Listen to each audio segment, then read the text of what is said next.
Assalamualaikum warahmatullahi wabarakatuh. Saya Muhammad Samzuzen dari kelas 2D D3 Teknik Kimia. Kali ini saya akan menjelaskan tentang pengisian LKM Praktikum Pengendalian Proses untuk bab 2, yaitu korelasi antara besaran-besaran pada pengendali. Nah, untuk yang pertama disajikan adalah data hasil pengamatan. Untuk tabel yang berwarna kuning, kita diharuskan untuk melakukan perhitungan. Nah, di sini yang diwarnai kuning adalah luas alas tangki dan laju alir masuk tangki. Untuk luas alas tangki dapat dicari dengan rumus P dikali diameter kuadrat per 4. Dan di sini sudah diketahui nilai diameternya, sehingga didapat nilai luas alas tangki 168,48 cm persegi. Sedangkan untuk laju alirnya dapat kita cari dengan cara mengkalikan luas alas tangki dengan level air per waktu, sehingga untuk persen PU 0 didapat nilai laju alir 0. Nah, untuk persen PU 10, laju alir masuk tangki yang didapatkan adalah 16,848 cm3 per menit, dan seterusnya. Kemudian pada grafik hasil pengamatan untuk A1, kita diminta untuk membuat grafik hasil pengamatan antara laju alir terhadap persen PO. Di sini persen PO yang diminta adalah persen PO untuk 0 sampai 100. Dan didapatkan hasil yang seperti ini. Semakin besar PO-nya, semakin besar pula laju alirnya. Kemudian untuk A2, kita diminta untuk menjelaskan tentang kurva linier jika R lebih besar dari 0,95 berdasarkan grafik A1 yang telah kita buat. Nah, di sini kita dapatkan nilai R kuadrat sama dengan 0,977, sehingga dapat disimpulkan bahwa kurva tersebut merupakan kurva linier.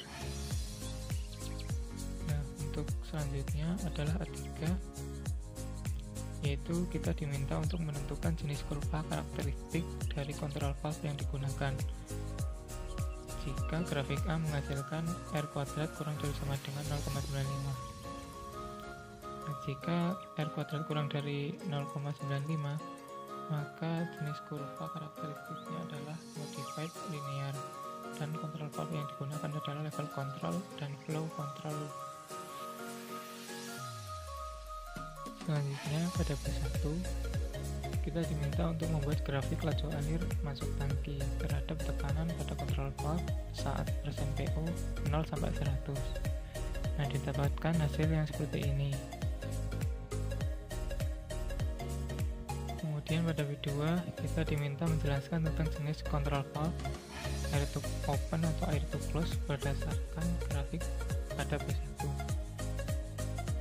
Berdasarkan grafik B1, semakin tinggi tekanan yang diberikan pada valve, maka laju alirnya semakin tinggi, sehingga dapat diketahui bahwa jenis kontrol valve adalah air to open, karena membutuhkan udara tekan untuk membuka valve.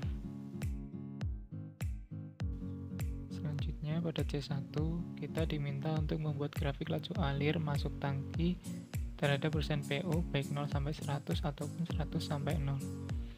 Di sini persen PO 0 sampai 100 digambarkan dengan garis warna biru, sedangkan untuk persen PO 100 sampai 0 digambarkan dengan garis berwarna oranye. Dan hasilnya akan seperti ini. Selanjutnya pada C2, kita diminta untuk menjelaskan apakah terdapat histerisis berdasarkan grafik C1 atau tidak. Nah, untuk histerisis ini sendiri dapat dicari dengan membandingkan antara input dan output. Untuk inputnya sendiri yaitu laju alir untuk persen PO 0 sampai 100. Sedangkan outputnya adalah laju alir untuk persen PO 100 sampai 0.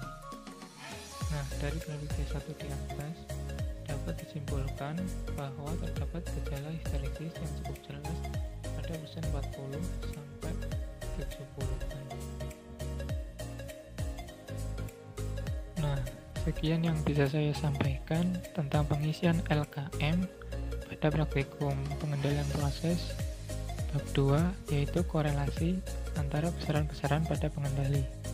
Terima kasih. Assalamualaikum warahmatullahi wabarakatuh.